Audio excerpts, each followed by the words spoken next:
Welcome to the Ostrom Avenue podcast. Lacrosse season rolls on. Johnny Gadamowitz, Ethan Frank with you. And today we're joined by a very special guest. It's Andrew Crane of Inside Lacrosse. Andrew, thanks so much for coming on the pod. How you doing today? Johnny, Ethan, I'm doing great. Thank you for having me on. Of course. Happy you could join us, carve out some time in your busy schedule. But Andrew, we got to hop right in here because it's a Syracuse team that had plenty of excitement rolling into the season, and rightfully so. But as we stand here after a couple of weeks, only one win in 4 games, a 1-3 record for the Cuse. And they come off of course, a little bit of an odd midweek game against Army, but the Black Knights turn the Jets on in quarter number 4. For the second straight year now, Army comes to the Dome and takes care of business. But let's go a little macro here to start out, Andrew. Talking big picture, obviously the news comes down about Owen Hiltz, and that's something that is not ideal from a Syracuse standpoint, to say the least. Just how much has no number 77 on the field hurt this team through its first 4 games? Oh, I think it's probably the number one factor for why they're where they are right now. They're 1-3 and, coming off 3 straight losses. And I think you've seen in those losses that they have enough to stay with teams, but they don't have enough to get past teams. And Hiltz to them is almost kind of what Stephen Rafis was. He's your guy that you can count on to create offense when there's no offense there. If you look at the players that they have now, they really only have 2 players that are great creating off the dodge, and that's Tucker Dordevic and Owen Siebold. Curry needs a lot of space to get going, and that's why he struggled. Lucas Quinn is going to get a short stick every time, as is Griffin Cook, because they're not that they're not a threat off the dodge. But Hiltz isn't a great dodger in himself. He's really good, but he's not like Tucker Dordevic level. But he's just that extra threat that makes you think like, okay, who out of Siebold, Dordevic, and Curry doesn't get a pull anymore? Like, who do you put the short stick on then? And that's exactly what Rafis was. You put a short stick on Rafis, he's going to dodge on you all day and just dish passes to the front of the net. It's like I said, it's the number one reason I would say for why they're 1-3, and it's because it creates easier scenarios for when it comes to pulling and short sticking the player. You mentioned Tucker. I think his performance the last 2 games has been increasingly noticeable because he's been a little absent. And I was down in Charlottesville. I got to see he was absolutely blanked by Cole Kastner of Virginia, who we talked to Lars Tiffany about before the game. And he said, this guy is the real deal. We've developed him, and he has turned into one of the best, long pole defenders in the country. It seems like to slow a guy down like Tucker Dordevic like that was really, really impressive. And then yesterday against Army, he was quiet in the box score again, only 3 points after 1 against Virginia. So he's only scored 4 points in the last 2 games, both losses. What do you think Tucker needs to, is there too much of a burden on him right now? And what needs to go right for Tucker to get back on the right track? Yeah, I don't know if it's as much, it is maybe a little burden. Like he is, like I said, he's kind of their best dodger. And so when teams will press you really hard on defense, it'll be on Tucker to get something going. And it might not maybe be the shot, but it's going to be using his dodge to create space and just get the defenders in kind of a cluster, in whatever system they're playing. I think for Tucker to get going, it's going to have to maybe not as much stem from his play, but stem from the other guys around him. If Siebold, I think Siebold's been, he had the hat trick in the first half against Army, but beyond that, he's been kind of non-existent too at times. And I think the key to getting Tucker going is almost, as much Curry and Siebold getting going, because that'll open up a lot more space for Tucker to navigate. He definitely has the talent. I think I was looking at some of the PLL draft boards for 22 and I'm like, wait a second, where's Tucker? But like, he's class of 2023 because of, his injuries and the COVID years. And so it's like, I was shocked when, you think of who Syracuse has coming in next year with like Spallina, Carter Kempney, and like, Tucker now finds himself in a spot where he's going to finally have the players around him again, where he's not going to have to be the guy. He can just be a guy who's maybe the best guy, but he doesn't have to be the only guy.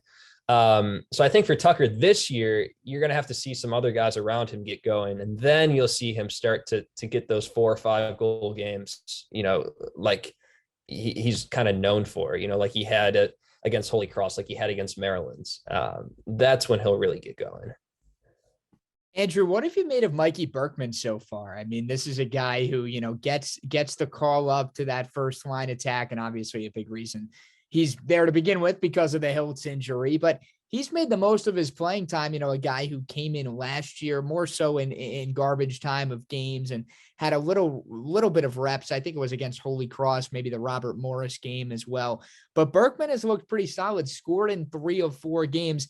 Is he a substantial piece moving forward or just a stopgap for the time being? I think he's a piece moving forward, and I thought he was going to be a piece moving forward back in 2020. Talking to a lot of people around the program back then, they were really high on Mikey coming up at attack. This was obviously before Hiltz arrives, before Rafe has kind of had the extra year, and also before he suffered that injury against Binghamton. And that was, he appeared in 1 game and it was a blowout and that was it. But there's a lot of talent to work with there. And I think you'll see him getting a lot of who was it? Was it the Maryland game when he had kind of that crazy dive toward the crease and finished, he made something out of nothing. And he's kind of that player. He's recovered from that injury. He's somebody that I've been kind of working on a story about. He's going to be a focal point of the Syracuse offense, I think, for a while, especially with Hiltz out. And I think that maybe this is his window now with Hiltz out to make his case to play next year almost, because I think you got to look at 2022 as a bridge year for Syracuse. You have the 2022 class coming in next season. I don't think their offense is good enough to get them very far in the postseason. Their defense is okay. I don't think their offense has enough prolific power like maybe we saw back in 2020. But I think this bridge year is really important for people like the Mikey Berkmans, because Hiltz is obviously going to be back. Could he make a case for them to slide Tucker back to midfields? Who knows what happens, but I think you're right, Johnny. This year is very pivotal for Mikey. And I think he's, recovered from that injury pretty fully. He looks pretty smooth out there. And I think he's going to have a pretty big role in this offense for the next couple of years.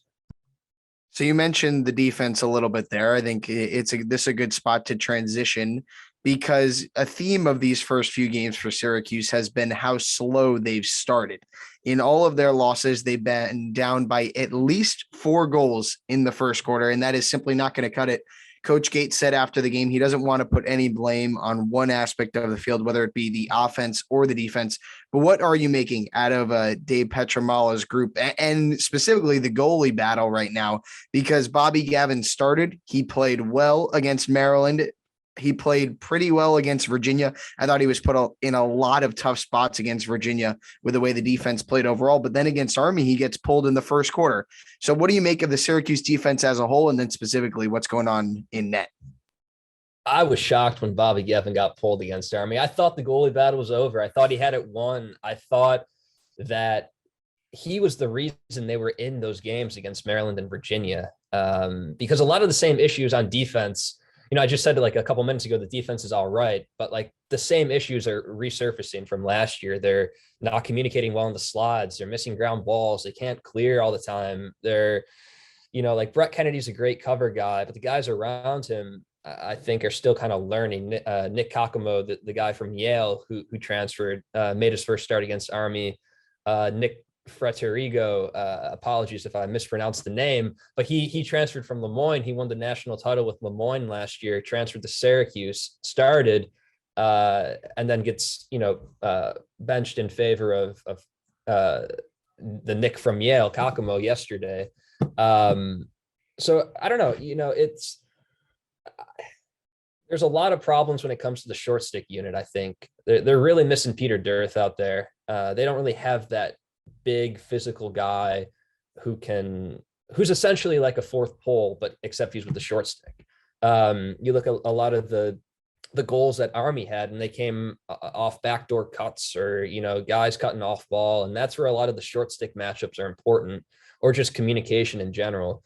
In regards to the goalie competition, I don't know. Like Harrison Thompson played pretty well yesterday. Like he had, I think, 4 saves in that first quarter he played, but then he gave up the 4 goals in the fourth quarter. Like I think that the goalie situation is going to be tough for the whole season, because the defense is going to make it look like the goalie competition's not solved. There's going to be times when the goalie's left out to dry.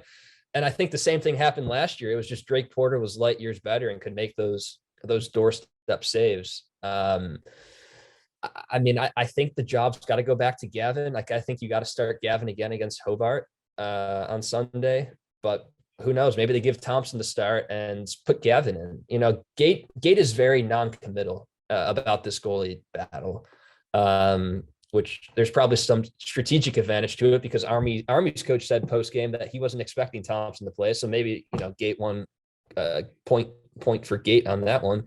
But I don't know. I think Gavin showed a lot of potential, and I'm curious when he gets kind of the keys to the cage to kind of make it his.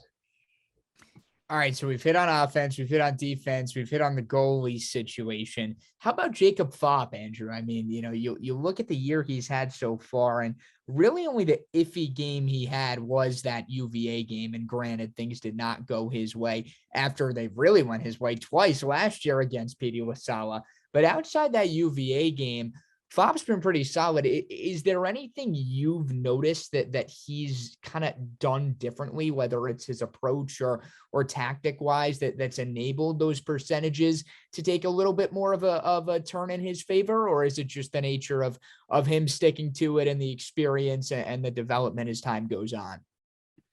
I think TD Erlin being there is definitely a big part of it. You kind of take the most accomplished face-off specialist ever in the NCAA, and you put him in a face-off group with Jacob Fopp, and I think there's a lot of just bouncing of ideas, because the face-off position is such an evolving one. They made the rule change last year to get rid of the motorcycle grip, and that was a bit of an adjustment.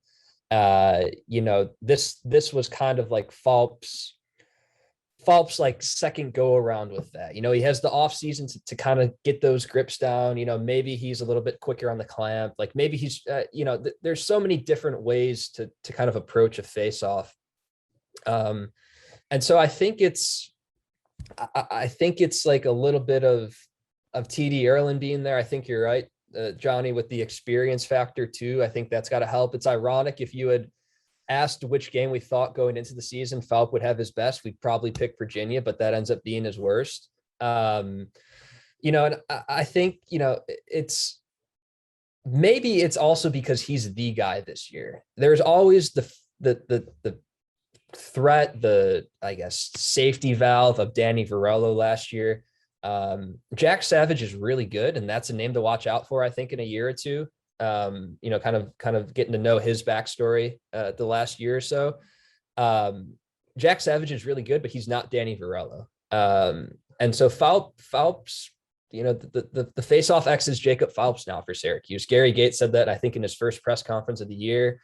You look at, Fopp has taken, I think, pretty much everything so far, with the exception of a few for Savage. That is his spot now. And I think he's made the most of it, right? He's won a significant percentage in games against face-off specialists not named Petey LaSala, and I think that is a big step for him. So you mentioned coaching as a reason why maybe Fopp has improved, but the team as a whole is still struggling. So when you look at this new coaching staff, aside from Coach March with the offense, what do you make of, obviously the results have not been there, but what do you make of the overall job they've done so far and what they're trying to build? Well, I think it says a lot that they've been in games against the number 1 and number 2 teams. And you look at the game against Army, I think that's a very winnable game too. Um, I think all things considered, they've done a pretty good job. It's going to be really tough to judge this coaching staff, I think, until next year. You look at the defense, and Petramala hasn't had any chance to recruit defensive players to his scheme unless they're from the transfer portal. I think it's going to be interesting to see the type of defensive commits he brings in over the next couple of years once he's really able to get out there recruiting and really kind of create his defensive system. You look at the offense, and it's a lot of players being asked to step up from, in a natural transition of a program, you're going to have players rising from the second line to the first line. But I think we're seeing that even more this year with Griffin Cook, Lucas Quinn, even somebody like a Mikey Berkman. You look at the second lines, they're not as deep. Talking to a couple people from the 2020 and 21 teams, one of the complaints that they had was that Syracuse would cycle its first and second midfield lines evenly. And if you notice this year, they don't. They ride that first midfield line pretty much as they can. And that's because you want to get your best players into a flow and into a rhythm. And I think that's going to pay dividends for them in a couple of years when they get that talent to really get, like, you take a line like Jamie Trimboli, Brendan Curry, and Tucker Dordovic, you have your dodger, your speedster, and your step down shooter. You get them all into a rhythm. And that's exactly what happened the first 5 games of 2020. Like, they were all in a rhythm, even though they were kind of like splitting time evenly with the second line. So I think, like, Gary made some really smart decisions to get Tucker up to attack to maximize the time that Tucker's on the field. He's maximizing the time that the first midfield unit is on the field. And I almost wonder if that's because they're not as deep as they were in past years. And they almost feel a need to ride that first midfield line as much as they can. So I think to answer your question, I think overall they've done a pretty good job. It's tough to judge them on this year. There's going to be a lot of frustration, I think, because, like I've said, the offense, I just think, isn't as prolific as maybe people remember from the last couple of years. And so if Syracuse wins a game, it might be an ugly, like, 12-10 win. I don't know. The defense holds a team to 10 goals and Tucker scores 5. And it's exactly like with the Maryland game. Like, Tucker and Lucas Quinn, I think, combined for 8 goals out of how many did they score? Like, that's not a good balance. So the coaching staff is doing what it can. And I think we'll start to see the next couple of years really, like, progress, good or bad, that they're making. You look at that Maryland game, which you mentioned, that was one that, Syracuse hung around off the backs of 5 goals from Tucker Dordovic, Quinn with a hat trick. He had 3 as well. So, yeah, I mean, that was 8 of the 10 right there in that game alone. Thinking a little more macro here, Andrew, I know you used the phrase before bridge year to describe, just the first year coaches and the nature of this year's Syracuse team. In the short term, though, just how important is this next 3-game stretch? You get a winnable game at home in Hobart. You go down to Hopkins for one that, eyes all over the lacrosse world are going to be on for good reason with Petro returning to campus there down in Baltimore. And then you're on the road against the Stony Brook team, another winnable game. If Syracuse does want to make the most of this season, you're sitting at 1-3 right now, 3 winnable games out there for you in the near future. Obviously, we're only at the 25-30% mark, so you don't want to press the panic button yet. But in your eyes, just how crucial is this next 3-game stretch here for the Cuse? Oh, it's huge. And I think it's huge because, like you said, they're 3 winnable games, but they're also 3 games that could be flipped the other way. They could easily go 0-3. I think Stony Brook's a little bit underrated this year. I'm curious. I think they play Rutgers next, who's pretty high up in the rankings. And I think they're going to give them a good run for their money.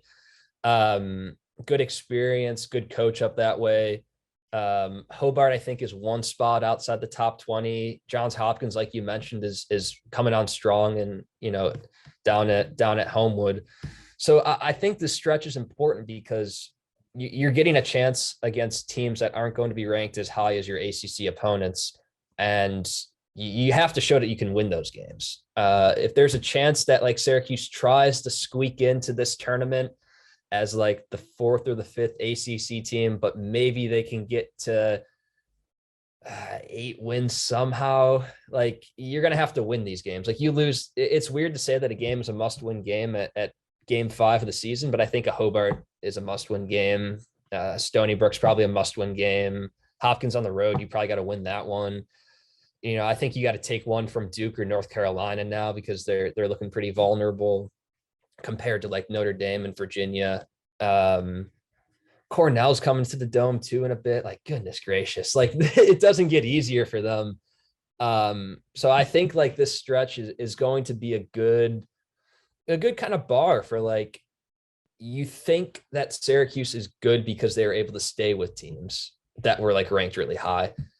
How do they do against teams that aren't as bad as Holy Cross, but aren't as good as like they've played like both teams at opposite ends of the scale. And like, how do they do against those middle teams that are kind of good, kind of bad? Like, I think that'll be a good judgment for how their season has progressed to this point.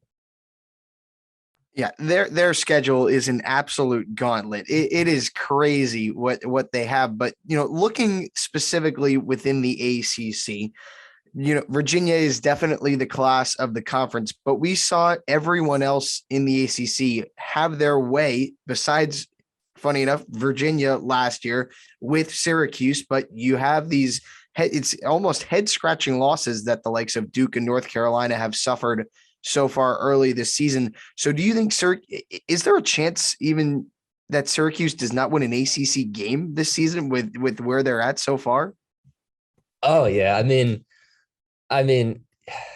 you're right. Like I would not have expected Duke to lose to Jacksonville or North Carolina to lose to Ohio State. I think Chris Gray could have a field day against Syracuse when North Carolina comes to town. I think they steal one ACC game. I think it's really difficult to go winless, but I think they got to steal one. Maybe it comes at the end of the year when they play Virginia and Notre Dame back to back at home. Maybe it's one of those games. Maybe they, ride a 3-game win streak after this next stretch and go into Duke in the Carrier Dome, and they have a little bit of momentum and they make it 4. But yeah, you're right, Ethan. They could go winless and I wouldn't be shocked, but they could go, 500 and I wouldn't be shocked either. I think it's definitely more toward the former though. Maybe they get one win here, maybe a second somewhere, but I don't know. It's the ACC is tough. Like you could say any of those teams finish in first and any of those teams finish in last. Maybe Syracuse doesn't finish in first, but like any of the other 4 teams finish in first. And like, I would agree with you in this moment, right? Like you could say North Carolina wins the conference, or you could say Notre Dame and Duke, Virginia, like any team could win it. And Syracuse could win it too if they kind of get this offense going. But right now they're going to need a lot of offensive firepower to keep up, especially if their defense keeps allowing, all these goals. And the Orange will look to do just that this Sunday when they welcome Hobart to the Dome for the Battle of the Kraus-Simmons Trophy. Always a fun time when those two New York rivals meet up. Andrew, can't thank you enough for coming on. Really appreciate you giving us all the latest on Syracuse men's lax, breaking down what we need to know. Really appreciate it. Of course, guys. Anytime. Thanks for having me. All right. Again, Syracuse and Hobart this Sunday. And it's a game that will be broadcasted, as all Syracuse men's lacrosse games are, on the original home of the Orange, WAER. It's correct me if I'm wrong here, Ethan, but it's a 4 p.m. face-off, I want to say, with the 3:30 countdown. When are you ever wrong, Johnny? So be sure to tune in for that. Had to make sure. It's a busy day. You got women's lax on Sunday as well. The Orange playing Duke just prior. So it's a busy day in the Dome. Busy day for the 2 first-year head coaches in Kayla Trainer and Gary Gait, but should be a whole lot of fun as the men's team tries to get back in the win column. That's going to do it, though, for this edition of the Ostrom Ostrom Avenue podcast. For Andrew and Ethan, I'm Johnny. Thanks so much for joining us. Be sure to subscribe. Oh, hang on, we're not done yet. Be sure to give us a subscribe, a like, wherever you get your podcast. Check us out on YouTube. We post all our video interviews as well. You can catch those there, and give us a follow on Twitter. We're live tweeting every game at Ostrom Avenue Pod. All the content you could possibly need. Now, for real, we say goodnight with Andrew and Ethan. I'm Johnny, and we'll talk to you soon.